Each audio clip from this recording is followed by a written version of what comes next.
Clean Water Services has identified other high-priority projects in the basin like OES Marsh, using a community-based watershed planning process. OES Marsh is a large urban wetland and open space along Fano Creek, owned by the Oregon Episcopal School. It's been good to work with Clean Water Services, and they got everyone together to help design the goals and objectives, and they've been very responsive, and the design reflects the input that they received from all these various and different groups. This stretch of Fano Creek had become degraded over the years and covered with non-native species like Himalayan blackberry.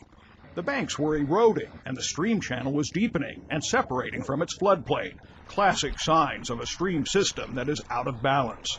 Restoring that balance begins with careful design. Redesigning the stream from our perspective really entails looking at the stream and how it functioned historically and trying to emulate those conditions to the most practicable extent, and providing a template where nature can take over again and create a functional habitat and ecosystem. A major component of the restoration design is a more frequent connection of the creek with its floodplain. Other aspects of the design include placing large woody debris in the creek, rounded rock in the stream bed, and creating backwater channels. These features provide a natural habitat for fish and wildlife. What we're thinking about doing a modification to this, where instead of dropping over this 2-foot diameter log, we cut the log out, so that during low water they can actually enter in here and have thermal refuge. The OES Marsh project uses restoration techniques designed to integrate with the natural environment. Firstly, stream water is piped around the work area during construction. The exposed banks are cut back to a more natural slope. The contractors then stabilize the new grade using soil compacted and wrapped in biodegradable fabric. Willow starts and fertilizer are embedded between the wraps, and live willow stakes are used to keep the fabric in place.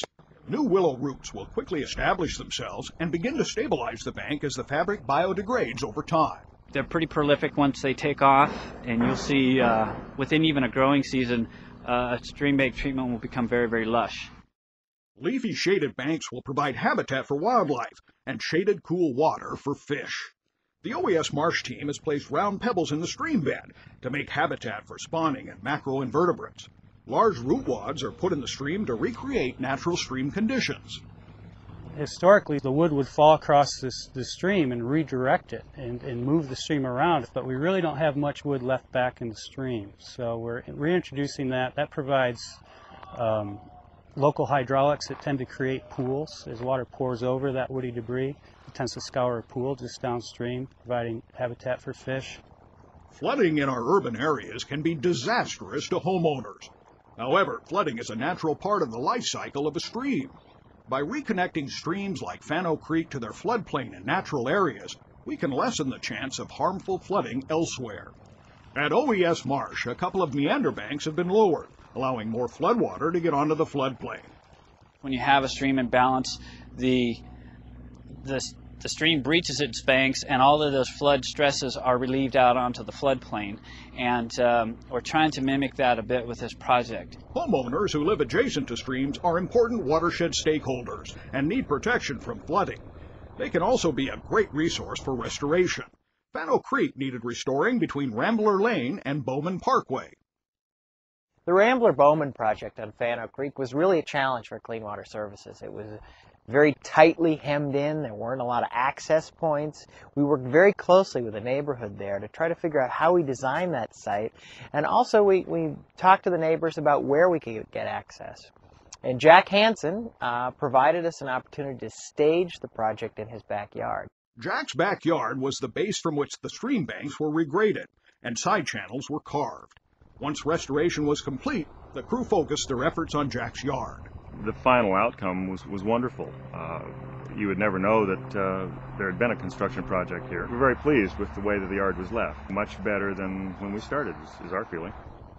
Clean Water Services' good neighbor commitment continues at the OES Marsh site. Warren Hebert lives just feet from Fano Creek. If Clean Water Services is going to do a project next to your house, I would not be concerned at all because they're very helpful. They coordinate with you, and they've tried to keep everything as clean as they could around our place. Warren has already seen results from the project. Last week we were sitting in the family room and the blue heron flew over the house and landed down there.